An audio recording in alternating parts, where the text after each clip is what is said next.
Anong gagawin mo kapag yung taong minsan nawasak ang puso mo, bigla na lang humihingi ulit ng isa pang pagkakataon? Iniwan ka nila, niloko ka, pinagkaitan ng respeto, lumayo na parang wala kang halaga. Tapos ngayon, pagkatapos ng lahat ng sakit, bumabalik sila, sinasabi nagbago na raw, miss ka daw nila, at parang deserve pa nila ng lugar sa buhay mo. Pero ito ang totoo. Hindi porke nagsisisi sila, ibig sabihin marunong na silang magmahal ng tama. Kasi ang heartbreak, hindi lang tungkol sa sakit. Tungkol din yan sa linaw. Ipinapakita nito kung sino ang totoo, sino ang pansamantala, at sino yung nandyan lang para sa sariling comfort. Minsan, nalilito ang tao sa bigat ng pagkawala mo. Akala nila pagmamahal yon, pero totoo, miss lang nila yung presence mo, hindi yung tunay na halaga mo. Dahil ang miss kita ay hindi katumbas ng pinapahalagahan kita. Sabi nga ng Stoic philosopher na si Epictetus, hindi ang nangyayari sa'yo ang mahalaga, kundi kung paano ka magre-react.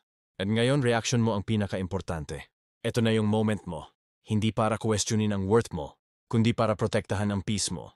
Hindi para bumalik sa lumang sugat, kundi para tumayo na may bagong wisdom. Kasi aminin natin, kung totoong pinapahalagahan ka nila, hindi ka nila babasagin. Kung totoong mahal ka nila, iingatan nila puso mo, hindi sisirain. Pwedeng bumalik sila dahil sa regret, pero dapat ikaw, tuloy-tuloy sa growth. Dahil natapos mo na yung pinakamahirap na parte, yung mabuhay sa sakit. Ngayon, wag mo nang ibalik ang power mo sa taong minsan nang sumira sa'yo. Kaya bago tayo magsimula, ilagay mo nga to sa comments bilang affirmation.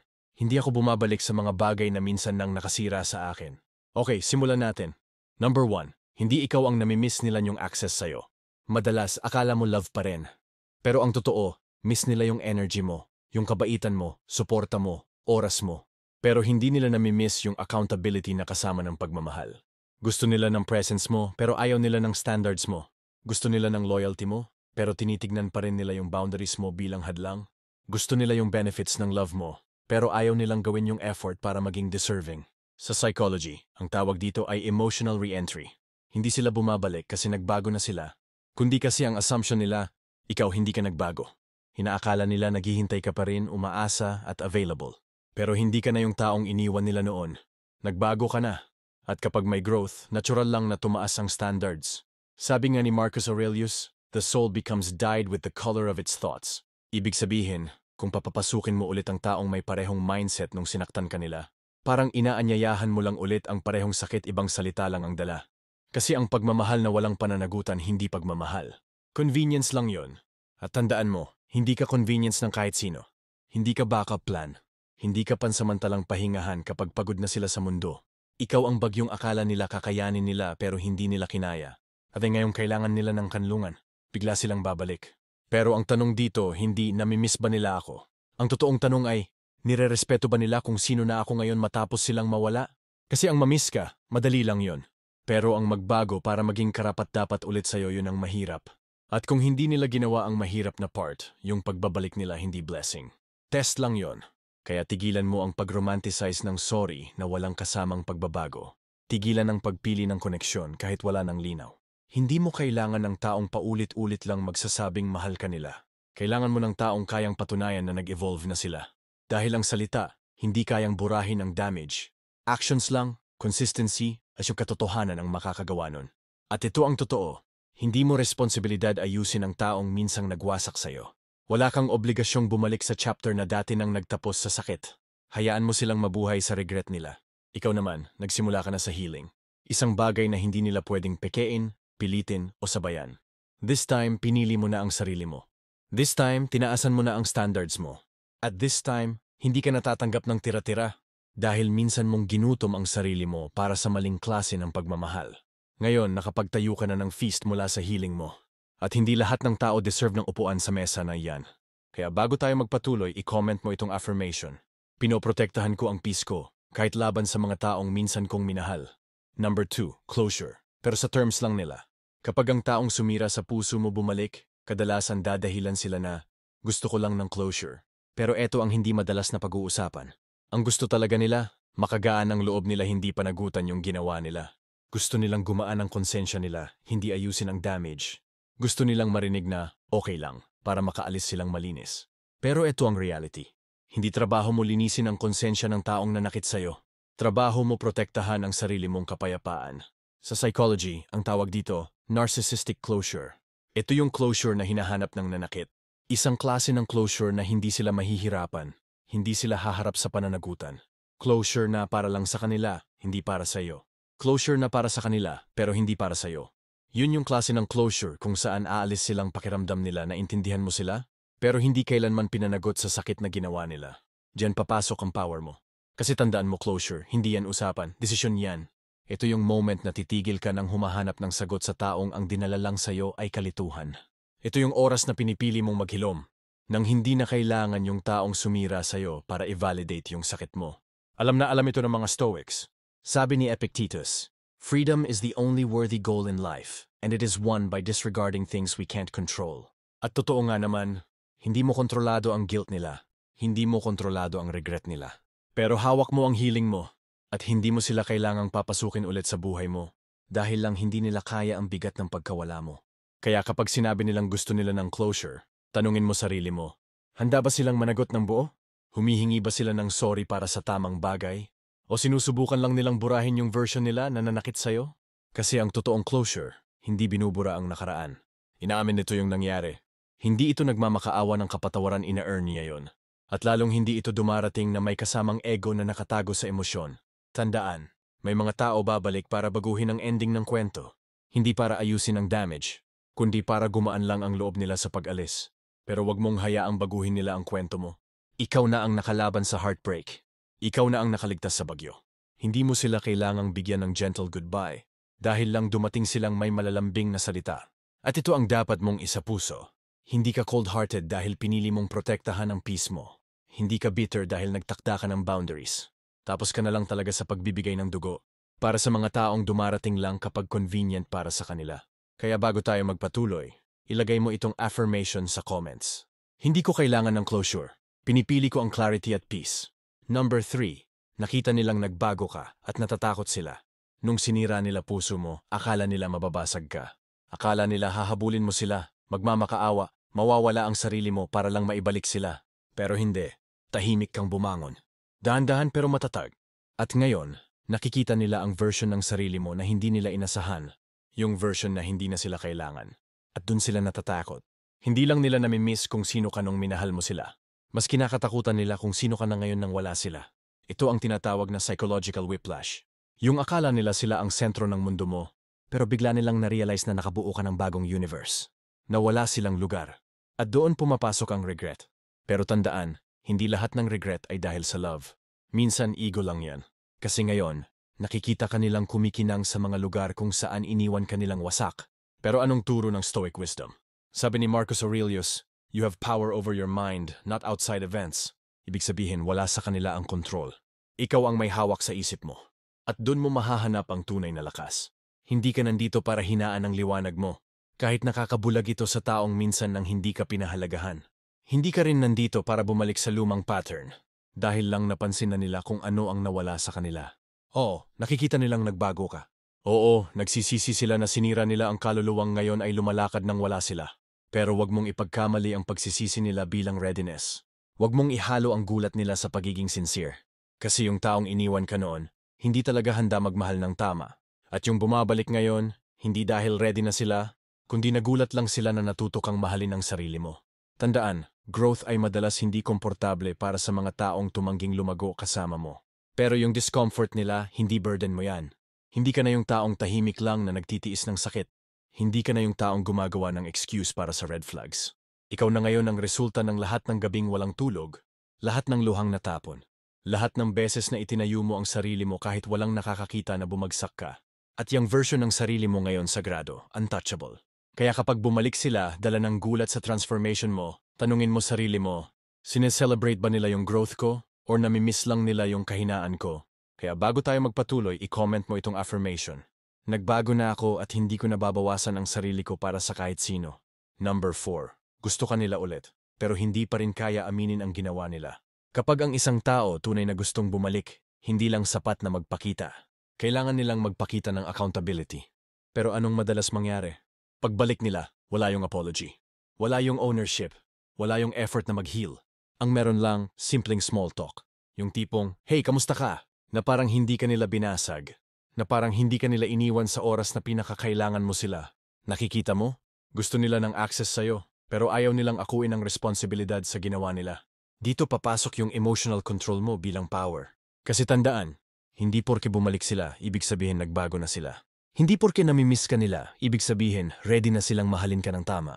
Sabi nga ng psychology, kadalasan bumabalik ang tao hindi dahil nag-grow na sila, kundi dahil hindi nila kaya ang distansya na nilikha mo. Hindi nila matiis yung katahimikan na iniwan mo. Kaya gusto nilang patahimikin yung echo, pero hindi pa rin sila handang gawin ang effort para maging deserving ng presence mo. Sabi ni Seneca, "To err is human, but to persist in error is devilish." Kung bumabalik sila nang hindi inaako ang mali, nang walang genuine remorse, ibig sabihin, nananatili pa rin sila sa mali. At ikaw may utang ka sa sarili mo na wag na muling mahulog sa parehong sugat kahit bagong salita lang ang suot nito. Kasi kapag nagsisisi sila pero wala silang tapang para harapin ang katotohanan, gagawin nila lahat para baguhin ang kwento. Maliitin yung ginawa nila. O gaslight in ang sakit na naramdaman mo. Sasabihin nila ng mga linyang, "Wag na nating balikan yung nakaraan," o kaya "Nagbago na ako," pero walang paliwanag kung paano at bakit. Pero tandaan mo, healing na walang accountability, hindi totoong healing. At love na walang accountability, hindi love manipulasyon yon. Malaki ang agwat ng taong totoong nag-grow at ng taong gusto lang ulit ng comfort na binigay mo dati. Kasi ang growth makikita sa emotional maturity, sa accountability, sa pagbago ng patterns, pero kung puro recycled promises lang, matamis na salita pero walang action. Hindi sila nagbago, na-practice lang nila yung script. Sabi nga ni Marcus Aurelius, "Waste no more time arguing what a good person should be. Be one." Kung totoo silang nag-iba, hindi mo na kailangang hulaan. Hindi mo kailangang i-test. Makikita mo sa paraan ng pakikipag-usap nila. Sa paraan ng pag-honor nila sa boundaries mo. Sa paraan ng pagbibigay nila ng space sa emotions mo. Hindi lang sa convenience nila. Pero ito ang problema. Maraming tao ang natatrap dito. Kasi ang puso, natatandaan yung maganda. Habang ang isip, nakakalimot sa sakit. Kaya napapaisip ka, what if nagbago na nga sila? What if this time iba na? Pero balik ka ulit sa tanong, tugma ba ang actions nila sa standards mo? Nag-step up ba sila or nag-show up lang? Huwag mong ihalo ang timing sa transformation. Minsan, gusto ka lang nila pabalikin. Dahil wala nang ibang nakapagparamdam ng safety, nakakita sa kanila at sumuporta gaya ng ginawa mo. Pero hindi ibig sabihin nun kaya ka na nilang mahalin ng tama. Hindi ibig sabihin nun deserving sila ng second chance. Ikaw ang nagtatakda ng standard. Hindi ka naghahabol ng validation.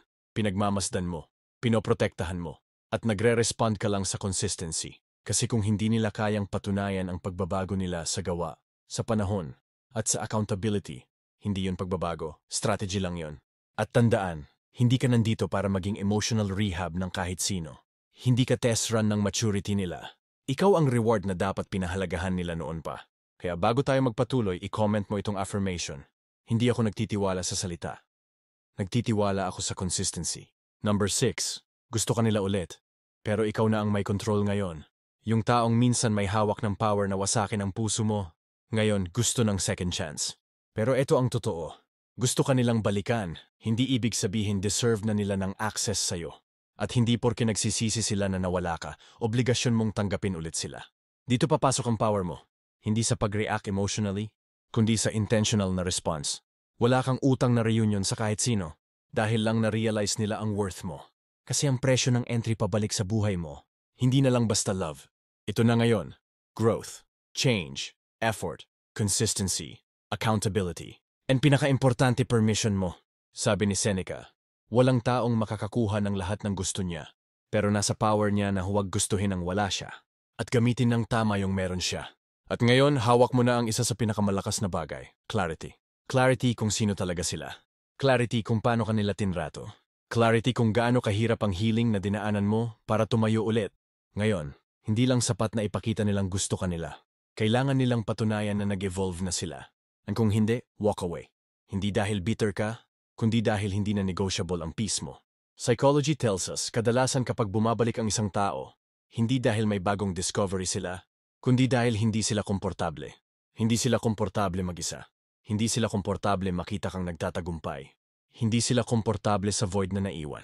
Pero ito ang truth. Tunay na koneksyon, hindi nabubuo sa discomfort.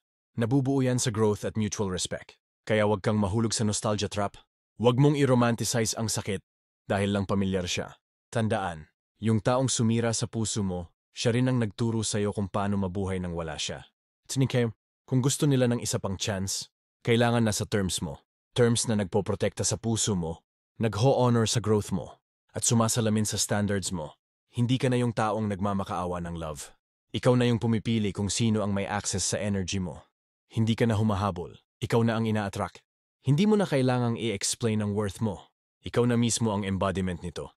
At sa oras na ma-realize mo to, titigil ka na sa pagpapapasok ng basag na tao sa buhay mo. Dahil lang lonely sila. Gusto ka nila ulit? Okay. Pero ngayon, ikaw na ang nagli-lead ng usapan. Ikaw na ang pumipili ng ending. Ikaw na ang nagdedesisyon kung ano ang best para sa peace mo. Kasi tandaan, ang totoong glow up, hindi revenge, kundi emotional control. Kaya bago ka magpatuloy, i-drop mo tong affirmation sa comments. This time I choose me, I protect my peace. Number 7, ang pagbabalik nila ay test, hindi sign na dapat mong buksan ulit ang pinto. Kapag yung taong minsan binasag ang puso mo biglang bumalik, hindi ibig sabihin destiny. Minsan test lang yan. Test kung gaano ka nakalayo sa growth mo. Test kung gaano ka nakagaling mag-heal. Test kung pipiliin mo ulit ang pamilyar o ang self-respect mo. Kasi hindi lahat ng bumabalik nagbago na. Yung iba, namimiss lang nila yung control. Yung iba, namimiss lang yung luma mong sarili. Yung version na marunong magtiis. Yung tumatanggap ng excuses. Yung paulit-ulit na bumabalik kahit hindi sila deserving. Pero good news, hindi na yun ikaw. Hindi ka na nandito para i-replay ang past. Nandito ka na para protektahan ang future mo. Sabi nga ni Marcus Aurelius, you have power over your mind, not outside events. Realize this and you will find strength. At oo, totoo yan. Hindi mo mapipigilan bumalik sila. Pero hawak mo kung paano ka magre-respond. Kasi tunay na healing ay yung kaya mong harapin ang taong minsan sumira sa'yo nang hindi ka nababasag ulit. Na marinig mo pangalan nila, mabasa mo chat nila, makita mo mukha nila, at maramdaman mo lang ay clarity. Clarity na hindi ka na yung dati. Clarity na ang worth mo, hindi issue ng debate. Clarity na ang puso mo, hindi revolving door. Psychology 101. Madalas regret ang nagtutulak sa tao na bumalik sa iniwan nila. Pero huwag kalimutan regret realization. Regret siya discomfort nila. Realization is value mo. At ang gap ng dalawang yan ang magdidikta kung closure lang ba sila o commitment talaga. Kaya huwag mong hayaang lukuhin ang pagbabalik nila ang memorya mo. Ang past ay totoo, ang sakit ay totoo. At ang strength na ginamit mo para makabangon, yun ang pinakatotoo sa lahat. Hindi ka nag-survive para sa wala. Hindi ka nag-rebuild ng buhay mo para lang ibalik ang susi sa taong minsang gumuho ng pundasyon. Ito ang test mo. Hindi para patunayan ang loyalty mo, kundi para patunayan ang evolution mo. Hindi ka na umaasa sa breadcrumbs. Hindi ka na na-e-excite sa bare minimum. Hindi ka na nalilito kung atensyon ba ay love. Kung nagbago talaga sila, makikita mo. Hindi sa salita, kundi sa consistent nilang gawa. At kung hindi pa rin, hayaan mo silang mag-regret mula sa malayo. Dahil ang totoo, hindi lahat ng nawalan sa'yo ay karapat-dapat bigyan ng second chance. Yung iba, dumaan lang para turuan ka kung ano ang love na hindi mo na dapat maramdaman. At kapag natutunan mo na yung lesson, hindi na bumubukas ulit ang pinto. Kaya kapag bumalik sila, huwag mong tawagin romance. Tawagin mo tong recognition. Recognition ng value mo. Recognition ng pagkawala mo. Recognition na yung pagkawala nila sa'yo ay sugat na matagal nilang dadalhin. Pero tandaan, kahit sila ang nakakaramdam ng loss, hindi ibig sabihin kailangan mong ulitin ang pain. Oo, binasag nila puso mo dati. At oo, gusto ka nilang balikan ngayon. Pero huwag kang malito. Hindi yan fairy tale, turning point mo yan. Hindi ito tungkol sa revenge. Hindi rin ito tungkol sa pagpapatunay ng worth mo sa taong hindi nakakita nun noon.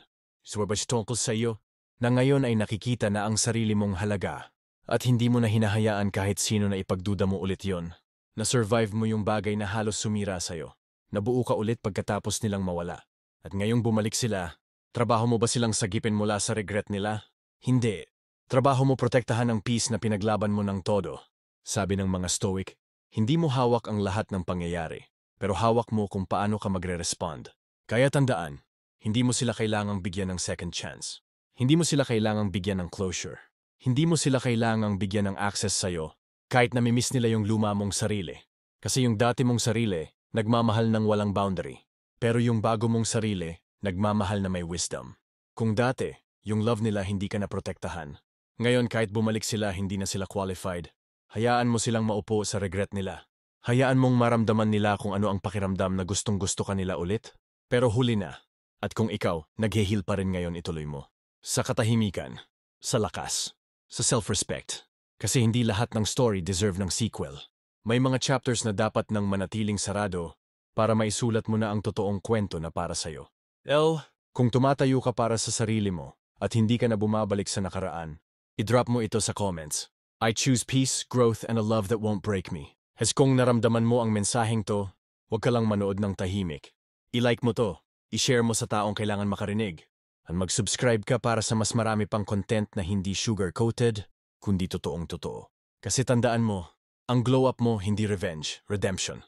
At ngayon pa lang, nagsisimula ka pa lang.